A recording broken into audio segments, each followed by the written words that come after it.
નમસ્કાર વિદ્યાર્થી મિત્રો,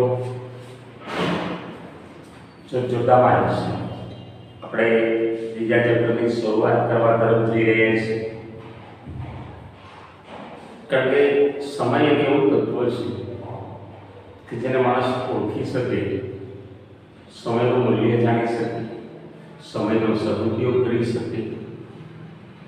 તો અત્યારના આ ફાસ્ટ યુગમાં આપણે સમય સાથે ચાલવું પડે.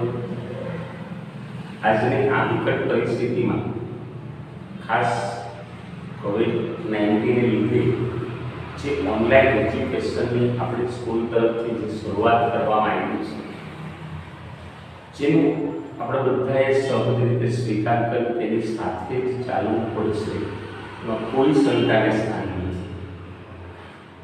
હવે આપણો ત્રીજું ચેપ્ટર છે ડિબેન્ચર. ચેપ્ટર શરૂ કરતા પહેલા ખાસ કે બોર્ડના ગુણભાર મુજબ આ ચેપ્ટર 6 માર્ક્સનું છે, જેમાં એક વૈકલ્પિક પ્રશ્ન જે એ વિભાગમાં હશે જેનો 1 માર્ક્સ, બીજો એક પ્રશ્ન બી વિભાગમાં એક વાક્યમાં જવાબ આપો જેનો પણ 1 માર્ક્સ, અને સી વિભાગમાં 2 માર્કના 2 પ્રશ્નો, એટલે ટોટલ 4 માર્ક્સ. આમ આ ચેપ્ટરમાંથી બોર્ડના પેપરમાં 2 માર્કથી મોટો પ્રશ્ન નહીં જ પૂછાય. હવે આપણું ચેપ્ટર છે ડિબેન્ચર. ડિબેન્ચર એટલે કંપની માટે દેવું છે, જેને આપણે ઋણ કહીએ છીએ. ધન એટલે પ્લસ, ઋણ એટલે માઇનસ. ઋણ એટલે દેવું. પણ ખરેખર તમે જુઓ ને તો 2 શબ્દો મળતા છે, પર્યાય તો ન કહી શકાય. એક અજ્ઞાનતા. જે માણસ અજ્ઞાન છે, એની પાસે જાણકારી નથી, તે ઋણ તરફ જ ધકેલાય છે. જેમની પાસે જ્ઞાનતા એટલે કે જ્ઞાન છે, જાણકારી છે, ધન તરફ, પ્લસ તરફ જ આગળ વધે છે. અને માણસ માત્રના જીવનમાં પ્લસ બાબતો છે ને હંમેશા ફાયદાવાળી હોય છે, જે ઋણ બાબતો છે ને હંમેશા નુકસાનકારક હોય છે. આવી જ વાત અહીંયા આપણે આ ચેપ્ટરના સંદર્ભમાં ડિબેન્ચર અંગે છે કે જે કંપનીની અંદર ખાસ શેરમૂડી ઓછી પડતી ત્યારે ભૂતકાળની કંપનીઓ ડિબેન્ચર બહાર પાડે, આ પ્રકારનો ઋણ કરી એટલે કે દેવું કરી જાહેર જનતા પાસેથી મૂડી ઉછીની લેતી. જે એક પ્રકારની જવાબદારી છે. જવાબદારી નિભાવવામાં કંપનીએ ક્યાંય પણ કસૂરતા કરે તો સંચાલકો જવાબદાર રહેતા. હવે ખરેખર કંપનીમાં 2 પ્રકારની મૂડી હોય, એક માલિકીની મૂડી અને બીજી ઉછીની મૂડી. હવે માલિકીની મૂડી તરીકે શેર મૂડી છે અને ઉછીની મૂડી તરીકે ડિબેન્ચર છે. હવે માલિકીની મૂડીમાં જે વળતર ચૂકવવામાં આવે છે, જે ડિવિડન્ડ સ્વરૂપે હોય છે, અને એ કંપની નફો કરે તો ડિવિડન્ડ ચૂકવવાનું. જ્યારે ડિબેન્ચર એ ઉછીની મૂડી છે, કંપની નફો કરે કે ખોટ કરે. ઉછીની મૂડી એટલે દેવું, મતલબ ઋણ, જેની જવાબદારી સંચાલકોએ નિભાવવી જ પડે. પણ લગભગ છેલ્લા 12 વર્ષ ત્યાં છાપાની અંદર મેં ક્યાંય ભારતની કોઈ પણ કંપનીનું વિજ્ઞાપન પત્ર વાંચ્યું નથી. એનો મતલબ એ થયો કે લગભગ 12 વર્ષથી ભારતની કંપનીઓ ડિબેન્ચર બહાર પાડતી બંધ થઈ ગઈ છે. બંધ થઈ ગઈ છે એનું એક જ અને એકમાત્ર કારણ છે કે અત્યારે ભારતની કંપનીઓ, જે પ્રતિષ્ઠિત કંપનીઓ છે, ખાસ એની પાસે માલિકીની મૂડી એટલી બધી વધી જાય છે કે ઉછીની મૂડી લેવાની જરૂર જ નથી પડતી. પણ ભૂતકાળની કંપનીઓ જે છે એમની પાસે માલિકીની મૂડી ઓછી હતી. કંપનીઓ આટલા બધા શેર બહાર ન પાડતી, બહાર પાડતી તો રોકાણકારો જોખમ ન લેતા. આજનો જો રોકાણકાર છે એકદમ ડેન્જર માઇન્ડનો માણસ છે. જોખમ ગમે એટલું હોય, વળતર વધુ મળવું જોઈએ. કારણ કે શેર પરનું વળતર છે એ નફા સાથે જોડાયેલું છે, જ્યારે ડિબેન્ચરનું વળતર વ્યાજ છે એ વ્યાજનો દર અગાઉથી નક્કી હોય છે. એટલે આજના રોકાણકારને નિશ્ચિત દરે વળતર મળે છે એ ગમતું નથી. તેથી કંપનીઓ ધીમે ધીમે ડિબેન્ચર બહાર પાડતી બંધ થઈ કે આજે લગભગ કોઈ કંપની ડિબેન્ચર બહાર પાડતી નથી. તો આપણું ચેપ્ટર છે ડિબેન્ચર, જેને ઋણ જે ચૂકવવું જ પડે, જેનો એક પ્રસંગ કૃષ્ણ અને સુદામાના જે મિત્રતાના સંદર્ભમાં બાળ સ્વરૂપે જ્યારે એ આશ્રમમાં રહી અને ગુરુ સાંદીપની પાસે જે શિક્ષા મેળવતા, ત્યારે ગુરુ પત્નીએ કૃષ્ણ અને સુદામાને લાકડા કાપવાનું કામ સોંપ્યું. ત્યારે આ બંને મિત્રો જંગલમાં લાકડા કાપવા ગયા. હવે ત્યારે ગુરુ પત્નીએ બેને નાસ્તા માટે તાંદુલ આપે. તો પ્રસંગ એવો બને છે કે લાકડા કાપતા હોય છે, ધોધમાર વરસાદ શરૂ થાય છે. એટલે પોતાની જાત બચાવવા માટે બંને જુદા જુદા ઝાડ પર ચડી જાય છે. હવે થાય છે એવું કે નાસ્તાની જે તાંદુલની પોટલી હોય છે સુદામા પાસે હોય છે. હવે આ વરસાદને લીધે એને ભૂખ પણ બહુ લાગી હતી, એટલે સુદામા છે બધા તાંદુલ ખાઈ જાય છે. હવે અહીંયા પ્રશ્ન એવો ઊભો થાય છે કે તાંદુલમાં બંનેનો અધિકાર હતો, પણ એ અધિકારનો ઉપયોગ માત્ર સુદામાએ કર્યો, એટલે એનું ઋણ રહી ગયું. એટલે આપણા ધાર્મિક શાસ્ત્રો એવું કહે છે કે સુદામાને જે ગરીબાઈ આવી છે એની પાછળનું આ મૂળ છે. કદાચ હોઈ પણ શકે, પણ અહીંયા આપણે જોઈએ છીએ કે કંપની માટે ડિબેન્ચર એ દેવું છે, એ ચૂકવવું જ પડે, એમાં છૂટવું જ નથી. તો આ ચેપ્ટરનો આપણો પહેલો પ્રશ્ન છે ડિબેન્ચરનો અર્થ આપી તેના પ્રકારો સમજાવો. હમણાં જ મિત્રો વાતો કરી હતી કે આ ચેપ્ટરમાંથી 2 માર્કથી મોટો પ્રશ્ન નહીં પૂછાય, એટલે ડિબેન્ચરના 4 પ્રકારોમાંથી કોઈ એક પ્રકાર 2 માર્ક્સ તરીકે પૂછી શકે. તો જવાબમાં પહેલો પોઈન્ટ આવશે ડિબેન્ચરનો અર્થ. ડિબેન્ચર એટલે ડિબેન્ચર એ લેટિન શબ્દ ડિબેર પરથી ઉતરી આવ્યો છે. ડિબેન્ચર એટલે દેવું દેવાનો સ્વીકાર કરતો દસ્તાવેજ. જો એ અર્થમાં પહેલું વાક્ય છે ને એ એક સમજૂતી છે કે ડિબેન્ચર નામનો શબ્દ આવ્યો ક્યાંથી. તો આ શબ્દ લેટિન ભાષાનો એક શબ્દ ડિબેર છે. લેટિન ભાષામાં ડિબેર એટલે દેવું થાય છે. તો અહીંયા પણ ડિબેન્ચર એટલે શું થાય તો કે દેવું. હવે આવો જ 11માં એક શબ્દ આવ્યો હતો સેક્રેટરી. તો સેક્રેટરી શબ્દ લેટિન ભાષાના સેક્રેટરીયસ પરથી ઉતરી આવ્યો હતો. સેક્રેટરીયસ પરથી સેક્રેટ અને સેક્રેટ ઉપરથી સેક્રેટરી.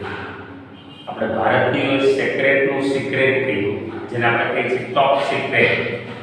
કારણ કે આની સ્પષ્ટતા 11મા ધોરણમાં સેક્રેટરીના અર્થમાં પણ આવી. માહિતી મેળવી, તેની ગુપ્તતા જાળવે, કંપનીના રોજબરોજના કાર્યો કરે અને પત્ર વ્યવહાર કરે તેને સેક્રેટરી કહેવાય. તો જો પહેલું વાક્ય સમજૂતી છે કે ડિબેન્ચર શબ્દ આવ્યો ક્યાંથી, તો લેટિન ભાષાના ડિબેર શબ્દ પરથી. એમસીક્યુ માટે યાદ રાખવાનું પૂછે તો સ્પેલિંગ સાચો જ યાદ રાખવાનો, DEBERE. ખરી રીતે જોઈએ તો અર્થ એ બીજું વાક્ય છે. ડિબેન્ચર એટલે દેવું દેવાનો સ્વીકાર કરતો દસ્તાવેજ. તો જે કંપની ડિબેન્ચર બહાર પાડે છે એ જાહેર જનતાનું દેવું કરે છે, એટલે એને કહેવાય ડિબેન્ચર એટલે દેવું. અને જે કંપની ડિબેન્ચર બહાર પાડે એ ડિબેન્ચર હોલ્ડરને ડિબેન્ચરનું પ્રમાણપત્ર આપે છે, જેથી કહેવાય દેવાનો સ્વીકાર કરતો દસ્તાવેજ. કોઈ પણ કંપની ડિબેન્ચર બહાર પાડે તો ભૂતકાળમાં ડિબેન્ચર હોલ્ડરને કંપની આવું પ્રમાણપત્ર આપી, જેમાં કંપનીનું નામ, સરનામું, નોંધણીની વિગતો, ડિબેન્ચર હોલ્ડરનું નામ અને લેવાના સંદર્ભમાં મહત્વના 3 શબ્દો રકમ, વ્યાજ દર અને મુદ્દત, કંપનીની સામાન્ય મોહર લગાડેલી હોય, સંચાલકોની સહી હોય, તો કંપનીએ સ્વીકાર કરવો જ પડશે કે આ અમારું દેવું છે. ખરેખર અર્થમાં આ સ્પષ્ટતા નથી. રકમ, વ્યાજ દર અને મુદ્દત અથવા સમયની એ બધી સ્પષ્ટતા વ્યાખ્યામાં આપેલી છે. તો ત્યાર પછીનો પોઈન્ટ જોઈએ તો ડિબેન્ચરની વ્યાખ્યા કંપનીની સામાન્ય મોહરથી અંકિત થયેલ એવો દસ્તાવેજ કે જેમાં કંપની નિશ્ચિત રકમ નિશ્ચિત વ્યાજ દરે નિશ્ચિત સમય એટલે કે મુદત માટે ઉછીની લીધી છે તે દેવાનો સ્વીકાર કરે છે. જો અહીંયા કંપની ડિબેન્ચર બહાર પાડતી ત્યારે ડિબેન્ચરના પ્રમાણપત્ર સામાન્ય મોહર લગાડવામાં આવતી અને મહત્વની 3 બાબત રકમ, વ્યાજ દર અને મુદત દર્શાવવામાં આવતી. માની લો આપણામાંથી કોઈ પાસે ટાટા કેમિકલ્સ કંપની આપેલું આવું ડિબેન્ચરનું પ્રમાણપત્ર છે જેમાં 10,000 રૂપિયા રકમ લખી છે, 8% વાર્ષિક વ્યાજ દર લખ્યો છે અને મુદત 3 વર્ષની છે. સામાન્ય મોહર લગાડી સંચાલકોએ સહી કરેલી હોય તો આપણે કહી શકીએ કે આ કંપનીનું દેવું દર્શાવતો દસ્તાવેજ છે. માની લો કે આ પ્રમાણપત્ર માર્યું છે તો મેં ટાટા કંપનીની અંદર 10,000 રૂપિયા ટાટા કંપનીને મેં ઉછીના આપી રોકાણ કર્યું છે, જેની ઉપર મને ટાટા કંપની દર વર્ષે વાર્ષિક 5% વ્યાજ ચૂકવશે અને 3 વર્ષ સુધી વ્યાજ ચૂકવે. જેવા 3 વર્ષ પૂરા થાય એટલે ટાટા કંપની મને 10,000 રૂપિયા પરત કરશે. કારણ કે આ એક ઋણદર્શક જામીનગીરી છે ડિબેન્ચર એ. તો કોઈ પણ કંપનીએ મુદત કોઈ થતાં પરત કરવું પડે અને જ્યાં સુધી પરત ન કરે ત્યાં સુધી કંપનીએ દેવાનો સ્વીકાર કરવો પડે. ત્યાર પછીનો પોઈન્ટ આવશે ડિબેન્ચરના પ્રકાર. ડિબેન્ચરના મુખ્ય 4 પ્રકારો છે. આમ જોઈએ તો ડિબેન્ચરના 8 પ્રકારો છે. આપણા જૂના કોર્સમાં મુખ્ય 4 હેડ અને દરેક હેડ નીચે 2 પ્રકારો પાડવામાં આવ્યા છે. તમારા એકાઉન્ટમાં પણ આખું ચેપ્ટર ડિબેન્ચરમાં આવશે. એમાં બધા જ પ્રકારોની વિસ્તૃત સમજૂતી આપેલી જ છે. આપણા કોર્સમાં ટૂંકાવી અને 4 પ્રકારો નવા કોર્સમાં મૂકવામાં આવ્યા છે. જેમાંનો પહેલો પ્રકાર આવશે ગીરો ડિબેન્ચર. કંપની આ પ્રકારના ડિબેન્ચર બહાર પાડે ત્યારે તેની સામે મિલકતો ગીરો મૂકવી પડે, જેને મિલકત પરનો બોજ પણ કહેવાય. આ બોજ સ્થિર બોજ કે તરતો બોજ હોઈ શકે. જ્યારે કંપનીએ પોતાની ચોક્કસ મિલકતો ગીરો મૂકી અને સ્થિર બોજ ઊભો કર્યો હોય ત્યારે જો કંપની ડિબેન્ચર હોલ્ડરના નાણાં પરત ન કરી શકે તો ડિબેન્ચર હોલ્ડરના ટ્રસ્ટીની પરવાનગી લે અને મિલકતનું વેચાણ કરી અને ડિબેન્ચર હોલ્ડરને નાણાં ચૂકવવા પડે. પરંતુ કંપની પોતાની સમગ્ર મિલકતો ગીરો મૂકી અને તરતો બોજ ઊભો કર્યો હોય તો મિલકતોનો ઉપયોગ કંપની મરજી મુજબ કરી શકે. પરંતુ તરતો બોજ ઊભો કરવા છતાં કંપની ડિબેન્ચર હોલ્ડરના નાણાં સમયસર ન ચૂકવે તો કંપની ધારાની જોગવાઈ મુજબ તરતો બોજ સ્થિર બોજ બને છે. તો વિદ્યાર્થી મિત્રો, ગીરો ડિબેન્ચર એટલે મિલકતો ગીરો મૂકી અથવા ગીરવે મૂકી અને કંપની ડિબેન્ચર બહાર પાડે છે, જેને તારણવાળા ડિબેન્ચર, તમારા એકાઉન્ટની ભાષામાં તારણવાળા ડિબેન્ચર એવો શબ્દ આવશે. અહીંયા 2 પ્રકારે ડિબેન્ચર બહાર પડે છે. ગીરો ડિબેન્ચરમાં ચોક્કસ મિલકતો એટલે કે બધી નહીં, અમુક મિલકતો ગીરો મૂકી અને સંચાલકો જો ડિબેન્ચર બહાર પાડે તો એને સ્થિર બોજ કહેવાય અને બધી મિલકતો ગીરો મૂકી ડિબેન્ચર બહાર પાડે તો એને તરતો બોજ એટલે કે અસ્થિર બોજ કહેવાય. હવે 2 બોજ અંગેની કંપની ધારાની જોગવાઈ અલગ. સ્થિર બોજ માટેની જોગવાઈ છે કે કંપનીએ સ્થિર બોજ ઊભો કર્યો હોય અને ડિબેન્ચર હોલ્ડરના નાણાં ન ચૂકવી શકે તો મિલકતો વેચીને નાણાં ચૂકવવાના. આ સ્થિર બોજની કંપની ધારાની જોગવાઈ. જ્યારે તરતા બોજની જોગવાઈ એવી છે કે મિલકતનો ઉપયોગ કંપની મરજી મુજબ કરી શકે. તો વિદ્યાર્થીઓ નેગેટિવ ન વિચારતા મિલકતનો ઉપયોગ કરી શકે, પણ પોઝિટિવ, નેગેટિવ નહીં. ગીરો મૂકેલી મિલકત અન્ય જગ્યાએ ગીરો ન મૂકી શકાય, એનો ખોટો ઉપયોગ ન થઈ શકે, એને વેચી ન શકાય. અહીંયા કંપની ધારામાં એકદમ ઉદાર જોગવાઈ એટલા માટે છે કે કંપની દેવામાંથી બહાર નીકળી શકે. કારણ કે બધું ગીરો મૂકવાની વાત આવે તો આપણે સમજી શકીએ કે કંપનીની નાણાકીય પરિસ્થિતિ કેવી હશે. પણ બધું ગીરો મૂક્યા પછી જો સંચાલકો બિંદાસ બને અને ડિબેન્ચર હોલ્ડરના નાણાં ન ચૂકવે તો સંચાલકો અથવા કંપનીને નિયંત્રિત કરવા માટે કંપની ધારામાં 3જી જોગવાઈ છે કે તરતા બોજમાં કંપની ડિબેન્ચર હોલ્ડરના નાણાં ન ચૂકવે તો તરતો બોજ સ્થિર બોજ બની જાય છે. મતલબ મિલકતો વેચવાનો વારો આવે છે. વિદ્યાર્થીઓ, આ પોઈન્ટમાંથી એક માર્કના બે પ્રશ્નો, 2 માર્કનો એક પ્રશ્ન, એક માર્કના બે પ્રશ્નોમાંથી પહેલો આવશે સ્થિર બોધનો અર્થ આપો. સિમ્પલ એક વાક્યમાં જવાબ આપે કે કંપનીએ ડિબેન્ચર બહાર પાડતી વખતે ચોક્કસ મિલકતો ગીરો મૂકી હોય તો તેને સ્થિર બોજ કહેવાય. અને બીજો 1 માર્કનો પ્રશ્ન તરતા બોજનો અર્થ આપો.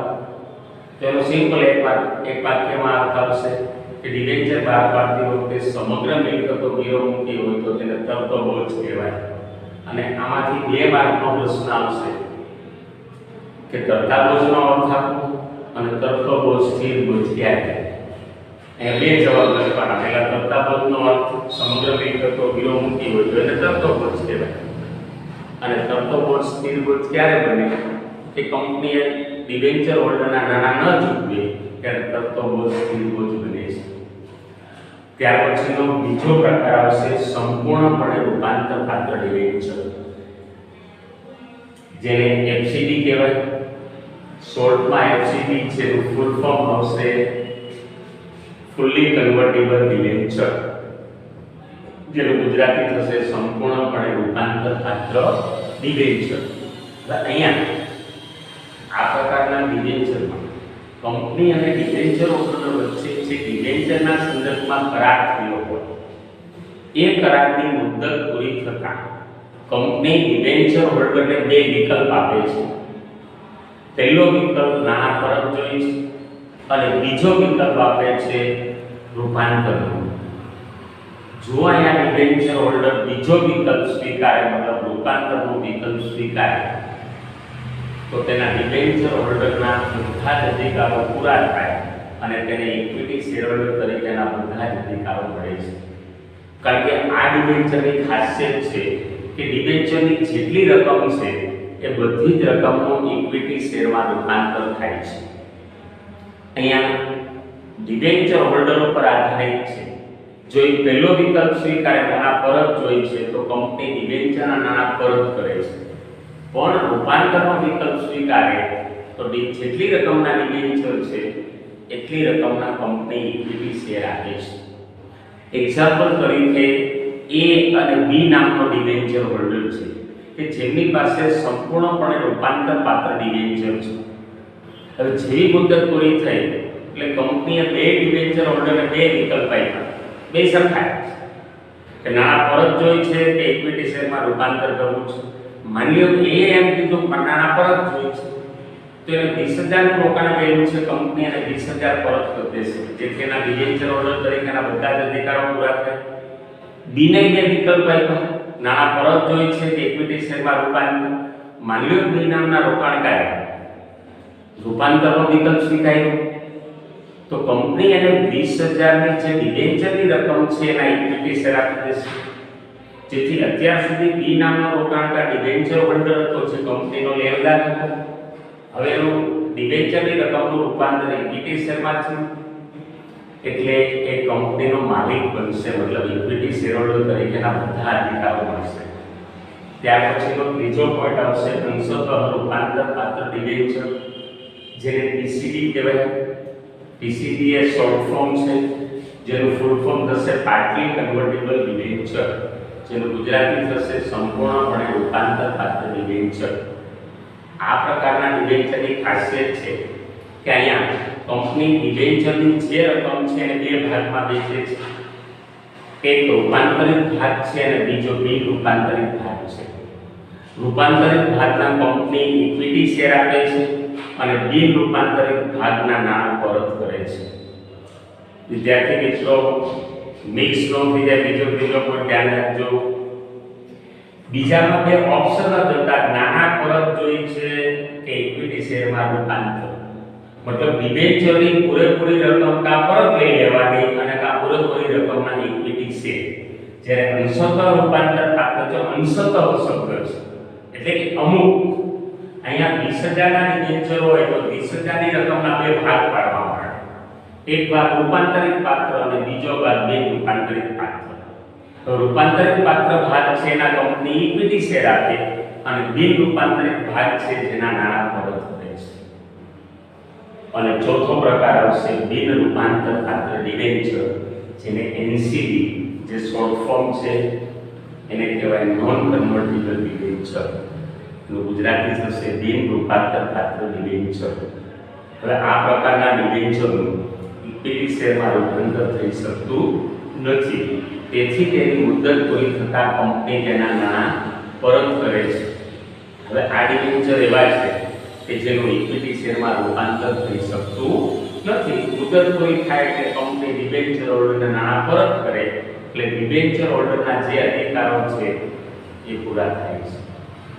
આમ તો ન કહેવાય, છતાં વિદ્યાર્થી મિત્રો એક એક્ઝામ્પલ આપું છું કે બિન રૂપાંતર પાત્ર ડિબેન્ચર પાડા જેવા છે.